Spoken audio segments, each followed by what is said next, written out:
வணக்கம் ஃப்ரெண்ட்ஸ். இன்றைக்கி பாருங்கள், நம்ம வீட்டு தோட்டத்தில் ஒரு பப்பாளி மரம் காமிச்சேன் பார்த்தீங்களா. குட்டியாக இருந்துச்சு. ஒரு காய் 2 காய் பறித்தோம் பார்த்தீங்களா. நல்லா இப்போ எவ்வளோ காய் இருக்குதுன்னு சொல்லிட்டு பாருங்கள். விளைஞ்சதும் இருக்குது. நல்லா கலர் கொடுக்கட்டும்னு விட்டுருக்கேன். இந்த பக்கத்தில் சின்ன கிளை இருக்குது பார்த்தீங்களா. அதுலேயும் வந்து நிறையா பிஞ்சுகள்லாம் இருக்குது பாருங்கள். இந்த மரத்தில் வந்து நான் விதை போட்டிருந்தேன் பார்த்தீங்களா, பதியத்துக்காண்டி.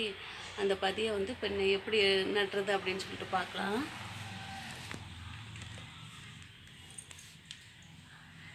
பாருங்கள், இந்த பதியம் வந்து இப்போ பெருசாகிடுச்சு. இப்போ நம்ம இதை வந்து அடியில் கூடி முன்னாடியே தண்ணி ஊற்றி வச்சுருந்தேன்.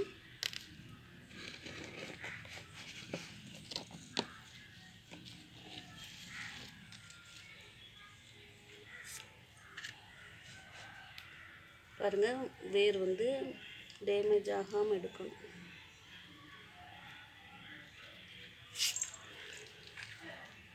இவ்வளோ வளர்த்து நம்ம நட்டாத்தான் வந்து பதியம் நமக்கு நல்லா கிடைக்கும்.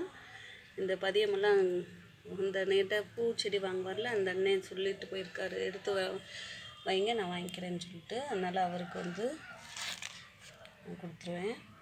பாருங்கள், இதில் வந்து வெறும் செம்மண்ணும் மணல் மட்டும்தான் நான் போட்டிருக்கேன். அதோட கார்டன் சாயில் கொஞ்சம் சேர்த்துருக்கேன். நான் இந்த நேரம் நம்ம வந்து மாட்டு சாணமும் ஆட்டு எருவும் சேர்க்கக்கூடாது. ஏன்னா வேர் வந்து ரொம்ப சின்னதாக இருக்குது பார்த்திங்களா. அது சூடாக இருக்கும்னால வேர் வந்து காஞ்சி போகிறதுக்கு அழுகிறதுக்கு வாய்ப்பு இருக்குது.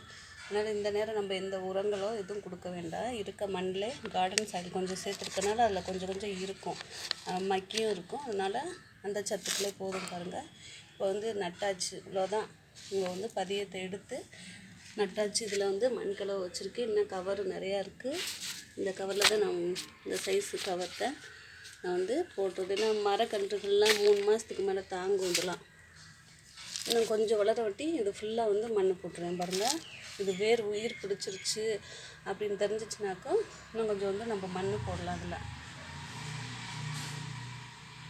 இன்னும் பதியம் நிறையா இருக்குது. இங்கே முன்னாடி நட்ட பதியம் இதெல்லாம் வந்து நல்லா உயிர் பிடிச்சிருச்சு. ஒரு நாளைக்கு 5-10 இப்படி நட்டு வைப்பேன் நான்.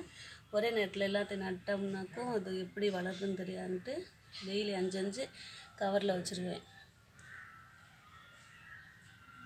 பதியம் உயரமாக வளர வளர வச்சோம்னா நல்லது. குட்டியாக இருக்கிறத விட உயரமாக நம்ம வளர்த்தோம்னா நல்லது. பாருங்கள், இதெல்லாம் பழசு மாடியில் இருந்தது, எவ்வளோ பெருசாக இருக்குதுன்னு சொல்லிட்டு. இப்படி தாங்க நம்ம கொய்யா இது பப்பாளி வந்து பதியம் போட்டு நடணுங்க. பப்பாளி பதியம் நட்டாச்சு.